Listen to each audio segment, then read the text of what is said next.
ሌላ ወንድ ቢሆን ኖሮ ነፍሰ ገዳይ ነበር የምታረጊው።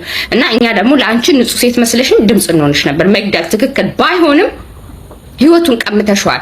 ልጆች ብሎ ያሳደጋቸው ልጆቹን ቀምተሽዋል። እድሜውን ቀምተሽዋል። ሌባ ነሽ። ይድረስ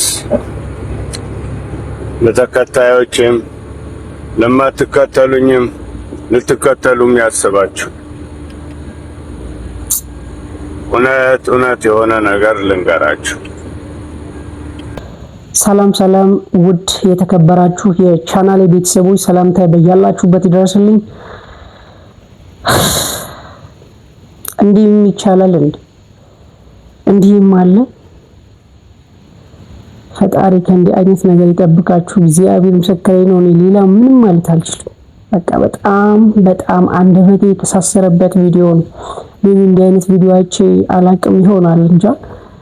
የትዕግስትን ጫፍ ጥጓን ያየሁባት ምናልባትም ለኛ ለወጣቶች ትልቅ የሆነ ትምህርት ሰጥተውን ሊያልፉ የመጡ አባት እንደሆኑ ታየኝና የትዕግስትን ጫፏን የእውነቴን ነው የምነግራችሁ። በዚህ ልክ ትዕግስት ነኝ ማለት በራሴ ፌዝ በራሴ ወይን ያየሁትና ይሄን ያክል አስተዋይነት ይሄን ያክል ልበ ሰፊነት ምናልባትም ከዚህ በፊት ማየቴን አላስታውስም፣ ወደፊት ማያለው ብዬም አላስብም።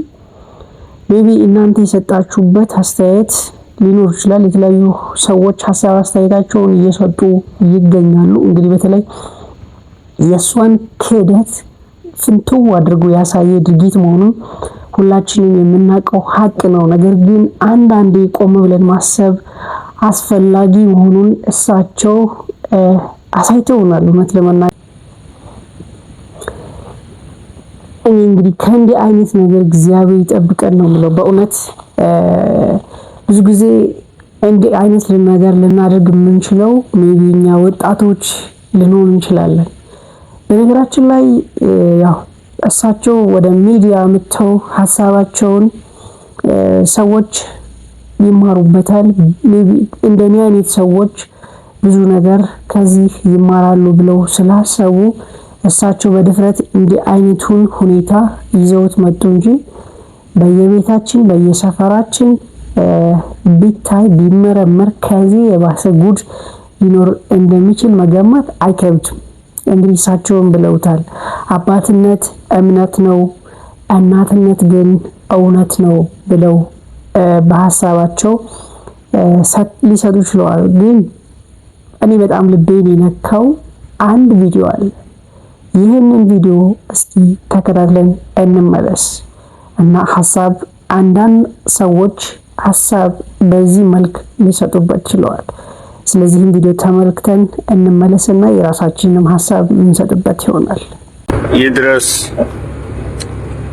ለተከታዮችም ለማትከተሉኝም ልትከተሉም ያስባችሁ እውነት የሆነ ነገር ልንገራችሁ። ይህም መልእክት ለልጆች አባት ለሆነው አድርሱልኝ እባካችሁ። እኔ ሪባን አይደለም ኬክም ቆርሼም ቢሆን አስረክበዋለሁ ልጆቼን ከነባለቤቴ። እውነቱን ልንገራችሁ፣ ይህኔ አስመርምሬ የልጆች አባት እንዳልሆንኩ አውቄያለሁ። ይህን የማደርገው በነገራችን ላይ ብዙም ስለሳቸው ሰፋ ያለ ማብራሪያ መስጠት ያልፈለኩት ሶሻል ሚዲያውን እሳቸው ተቆጣጥረውታል ማለት ይቻላል። ስለሱ ነው የሚወራው። ሙሉውን ቪዲዮ ይሃ ሚዲያ ላይ ዩቲዩብ ገብታችሁ ስሙን መጥቀስ ስለማልፈልግ ነው እዚህ ማየት ትችላላችሁ፣ ገብታችሁ ማየት ትችላላችሁና እዛ ላይ ይሃ ሚዲያ ላይ ገብታችሁ ማየት ትችላላችሁ። እኔ በጣም አንዳንዴ ብዙ ነገር ልትናገሩ ብላችሁ ግን ቃላትን ሰድሮ ትክክለኛውን እውነታ ማስረዳት የሚሳናችሁ ሰዓት ላይ ትደርሳላችሁና በጣም የሚያም በጣም ለማመን የሚከብድ በእውነት ሰዋዊነትን የነሳንበት እጅግ በጣም አረመኔነትን እንድንመለከት ያደረገኝ ቪዲዮ ነውና እስኪ የሳቸውን ቪዲዮ ጨርሰን እንመለስ። ነፍሰ ገዳይ እንዳልሆንኩ እንድታውቁልኝ ስለምፈልግ ነው።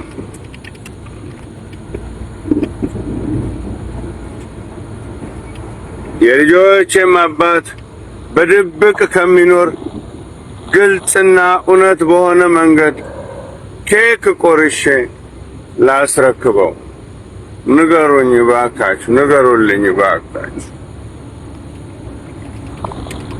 ሳይሳቀቅ እንዲኖር ንገሩልኝ ባካችሁ።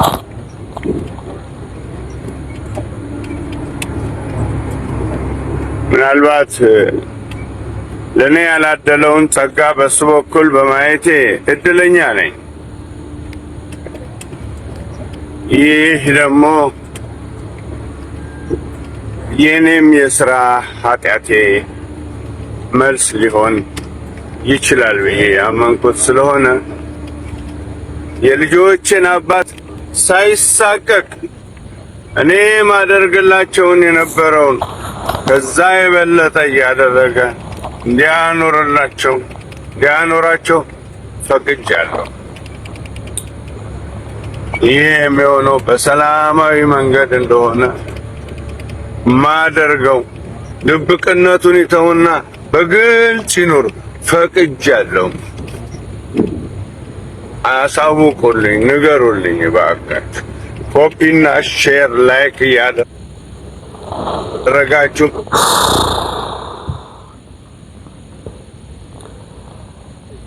እንግዲህ ያው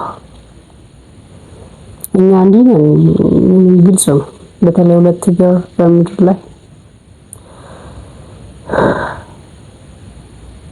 ያው እስኪ የተሰማችሁን ሀሳብና አስተያየት በኮሜንት ቦክስ ብታስቀምጡልኝ ደስ ይለኛል። በእውነት እንደኔ ድምፁ ለመናገር በሁኔታው የከሰመ ካለ አላቅም፣ እስኪ በኮሜንት ቦክስ አስቀምጡልኝ። በጣም የሚያሳዝን በጣም የሚገርም ግን ለአባታችን ትልቅ ተስፋ እንዳሉት ያሳያል። እኔ በእውነት እንዲህ አይነት ስብዕና፣ እንዲህ አይነት ትህትና፣ እንዲህ አይነት ዕውቀት ምናልባትም ሙያው መናቅ ሳይሆን ይሄ ሰውዬ ከአሽከርካሪነት ወጥቶ በዩኒቨርሲቲዎች እየዞረ ቢያስተምር ምን ያክል ትውልድ ሊያድን እንደሚችል እግዚአብሔር ምስክሬ ነው። ምስክር ልሆን እፈልጋለሁ። እጅግ በጣም ትህትናን፣ ዕውቀትን፣ እርጋታን ችኮላ ምን ያክል ሰዎችን እንደሚጎዳ በግልጽ ያሳየኝ ቪዲዮ ነውና ሜቢ ይህን ቪዲዮ እስከ መጨረሻ ላታዩት ላትከታተሉት ትችላላችሁ፣ ግን ገብታችሁ ሙሉ ዩቲዩብ እዮሃ ሚዲያ ላይ ማየት ትችላላችሁ። የተሰማችሁን ሀሳብና አስተያየት ግን እንድታደርሱኝ እፈልጋለሁ። እንግዲህ የተለያዩ ሰዎች ሀሳብ አስተያየታቸውን እየሰጡ ይገኛሉ። ይህን ሀሳብ አስተያየት ከሰጡት ሰዎች መካከል አንዳንዶቹን ወደ እናንተ ላደርስላችሁ ፈልጋለሁ። አሳዛኝ ዜና በባለቤቱ ከባድ ክህደት የተፈጸመበት የከባድ መኪና ሹፌር አሳዛኝ የሆነ ልብ ሰባሪ ታሪክ።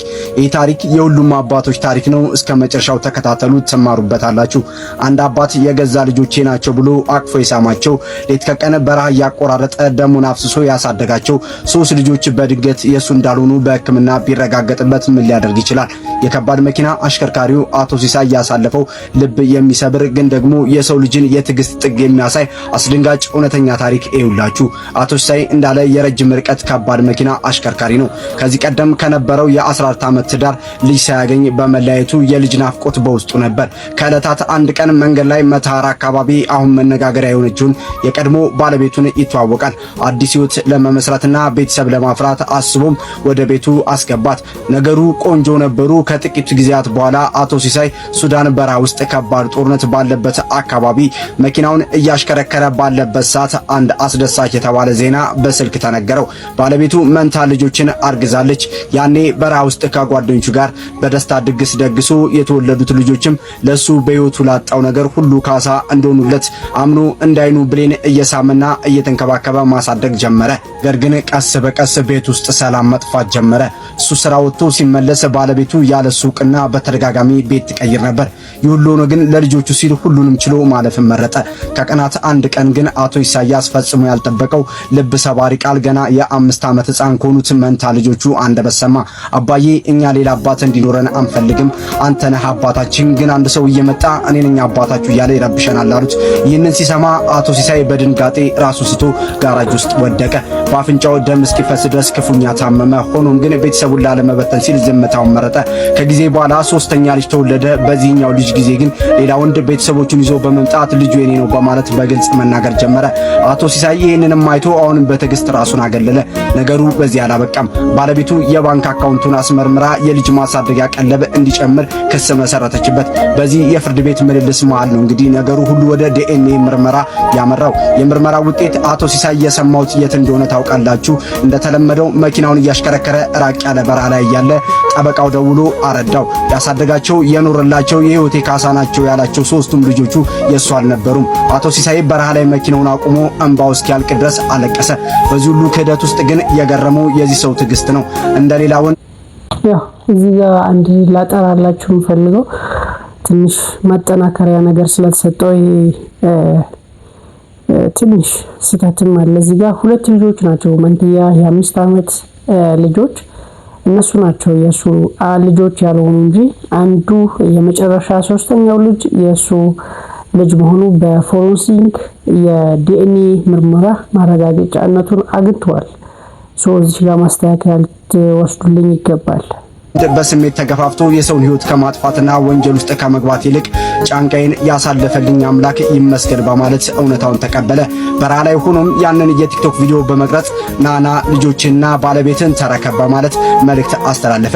ይህ ታሪክ የአንድ አቶ ኢሳያስ ብቻ ሳይሆን በርካታ የረጅም ርቀት አሽከርካሪዎች ቤተሰቦቻቸውን ለማኖር ሲሉ ሌሊት ከቀን እየለፉ በየቤታቸው የሚያሳልፉት አሳዛኝ ድብቅ ፈተና ቁልጭ አድርጎ የሚያሳይ ነው። እውነታው መውጫው ረቂቅ ናት። ፈጣሪ ለዚህ ትዕግስተኛ አባት ብርታቱን ይስጠው እያልን ኦኬ፣ እስኪ ሌላ ቪዲዮ እንመልከት። እስኪ ሌላም አንዳንድ ሰዎች ሀሳብ ሰጠውበታል። በጣም ቤተሰብ ዛሬ የዋ ሚዲያ ላይ ዛሬ ሳይሆን ትላንት የተለቀቀውን የባልና የሚስት ታሪክ አያችሁት? በጣም የሚገርማችሁ ነገር ሰውየው ንግግር አይችልም። የሶስት ልጆች አባት ነው። ሁለቱ ተክዷል። ሁለቱ ከሌላ ወልዳበት መንታ ናቸው እና የሌባ አይነ ደረቅ መልሶ ልብ አድርግ ማለት እንዳንቺ አይነት ሴት ነው። መጀመሪያ ሚዲያው ላይ ኢንተርቪው ሰታ ነበረ። ልጆቹ የሱ ልጆች እንደሆኑ መንታ ልጆቹ ራሱ የሱ ልጆች እንደሆኑ ኢንተርቪው ሰታ ነበር። ከዛ መልሳ ሁለተኛ ኢንተርቪው ደውላ ቤቷ እንዲሄድ አድርጋ ልጆቹ የሱ አይደሉም ምክንያቱም በዲኤንኤ እንደሚረጋገጥ አውቀሽ ማለት ነው። ከእንደገና ከመጋባታቸው በፊት እንዳለ የምታወራው ነገር የተጣና ውሸት የሆነ ነገር ነው። በጣም ውሸታም አጭበርባሪ ሴት ነሽ። ሲቀጥል 2 ዓመት ከሱ ጋር ጓደኝነት ቆይሰሽ እንዴት ከሌላ እንዳረገሽ እየነገርሽው እሱ ሊያገባሽ ቻለ? 2 ዓመት ከሱ ጋር በጓደኝነት ቆይተሽ ሲጀመር ማጋጭ ሴት መሆንሽን የሚያስታውቀው ራሱ በዛ ነው። ፍቅረኛ ኖሮሽ እንደምታገቢው ያወቅሽ የፈለገ ቤት ሰው አይደለም የረጅም ርቀት ሹፌር ይቅርና ከሀገር ተራርቆ ረጅም የፍቅር ጊዜያትን አሳልፎ ይጋባል። አይደለም በዛ ቢባል የሰውዬ ሊቆይ የሚችለው 5 ወር ነው። 5 ወር መታገስ የማትችል ሴት እንዴት ሊያገባሽ ያለ? ሕፃን ልጅ አይደለም ሰውዬ በእድሜ በሰለ ሰው ስለሆነ ነው ያልገደለሽ። ሌላ ወንድ ቢሆን ኖሮ ነፍሰ ገዳይ ነበር የምታደርገው እና እኛ ደግሞ ለአንቺ ንጹህ ሴት መስለሽን ድምጽ እንሆንሽ ነበር። መግደል ትክክል ባይሆንም ህይወቱን ቀምተሽዋል። ልጆች ብሎ ያሳደጋቸው ልጆቹን ቀምተሽዋል። እድሜውን ቀምተሽዋል። ሌባ ነሽ። እንደ አንድ ሴት እንደ አንድ እናት ቆመሽ መናገር መብት። ለልጆችሽ ምንድነው የምታስረጃቸው? ሲጀመር ለልጆችሽ ሞራል የማትጠነቀቂ ልጅ ብሎ ያሳደገን ሰውዬ ዋሽተሹ ሌላ ወንድ ቤትሽ አስገብተሽ ጫት የምታስቀሚ ሴት ነሽ። ለልጆችሽ ሞራል የማትጠነቀቂ ሴት ነሽ። ጨዋ መስልሽ መሰሪ ማለት ነው። ይሄ ሰውዬ መንገድ ላይ የመኪና ሾፌር ነው። መንገድ ላይ እየሄደ ህይወቱን ቢያጣ አንቺ ምን አገባሽ? ከውሽማሽ ጋር ህይወትሽን ተቀጥያለሽ ከልጆችሽ አባት ጋር። ውሸታም ከመሆንሽ ብዛት ልጆቹ ያልሆኑትን ልጆች እንደዛ ተንከባክቦ ያሳደገው እንዴት ልጁ ለሆነ ልጅ ተቆራጭ ማድረግ ይከብዳል። በጣም ውሸታም። በቃ እኔ እንዴት ነው ማስረዳት ራሱ አቃተኝ ስለአንቺ ማለት ነው። በጣም አሳፋሪ ሴት ነሽ። በጣም አሳፋሪ ሴት። ስንት ዋጋ ከፍለው ለሚያሳድጉ እናቶች እንዳንቺ አይነት እናቶች መሸማቀቂያዎች ናቸው። በነገራችን ላይ ማለት ነው ሴት ስለሆንሽ መደበቃችን በሴትነት ውስጥ እናትነትን ነው ዋጋ ያሰጣሽው። ሰውየው መናገር አይችልም። በብዙ መንገድ አትከታችሁታል። ጠበቃው ራሱ ህይወቱን የቀማው ነው የሚመስለኝ። የጠበቃው ንግግር ራሱ እኔ ምንም አልጣመኝም። ሰውየውን ምንም ነገር መረዳት አይችልም ብላችሁ ጠበቃው አታሎታል፣ አንቺ አታለሽዋል። እግዚአብሔር ግን ከጎኑ ሆኗል። መውለድ አይችልም የሚላትን ነጥብ ያመጣሽው 14 ዓመት ከፍቅረኛ ጋር ኖር ያለው ስላልሽ ብቻ ነው። ብዙ ሰዎች ረጅም ዓመት ኖረው ልጅ ሳይወልዱ ሊለያዩ ይችላሉ። እኔ ካጠገቤ የማውቀው ሰው አለ 11 ዓመት በጓደኝነት ኖሮ ያልወለደ። ላይወልድ ይችላል ሰው። አልወለዱም ማለት እነዛ ሁለት ሰዎች አልወለዱም ማለት መውለድ አይችልም ማለት አይደለም። ሰዎች ጥንቃቄ ሊያደርጉ ይችላሉ። አንቺ ግን ውሸታም፣ የሰው ህይወት የምትቀሚ። ህግ ቢኖር ኖሮ ልጆችሽ ተቀምጠው ልጆች ማሳደጊያ መግባት ነበረባቸው። እንዳንቺ አይነት እናት መሆን የማይችሉ ሰዎች ናቸው። ለልጆቻቸው ሞራል የማይጠነቀቁ ወንድ ቤትሽ አስገብተሽ ሁለት አባቶች አባት እያልሽ የምታምታች ማፈሪያ ሴት ነሽ። ያው ይሄን እንግዲህ ከብዙዎቹ በጥቂት ነው ይሄንን ይዤላችሁ የመጣሁት። እጅግ በጣም ብዙዎች መነጋገሪያ ከምላችሁ በላይ ብዙ ሀሳብ አስተያየቶች ተሰጥተዋል። እውነት ለመናገር ጉዳዩ እጅግ በጣም ልብ የሚሰብር እኔ እንጃ ከእንደዚህ ነገር ይጠብቀን። ከእንደዚህ ነገር እግዚአብሔር ይሰውረን ነው የሚባለውና ሌላ ምንም ማለት አይቻልም። በቃ ሁኔታው ሆኗል። አንድ የሆነ ነገር መመለስ አይቻልም። ያው እግዚአብሔር ከእንደዚህ ነገር ይጠብቀን ማለት ፈልጋለሁ። ለዚህ ቻናል አዲስ ከሆናችሁ ሰብስክራይብ ማድረጋችሁን አትርሱ። በፍጹም ከዚህ በኋላ እንደዚህ ቪዲዮዎችን እንዲደርሷችሁ የኖቲፊኬሽን ምልክቷን ኦል አርጋችሁ ማብራታችሁን አትርሱ። ከኔ ጋር ይህን ይመስል ነበር የነበረን ቆይታ። ከዚህ በኋላ የተሻሻሉ አዲስ እና ትሬንዲንግ የሆኑ ቪዲዮዎችን ወደ እናንተ ይዘን የምመጣ ይሆናል። ማቲ ነኝ። ፒስ። ይመቻችሁ።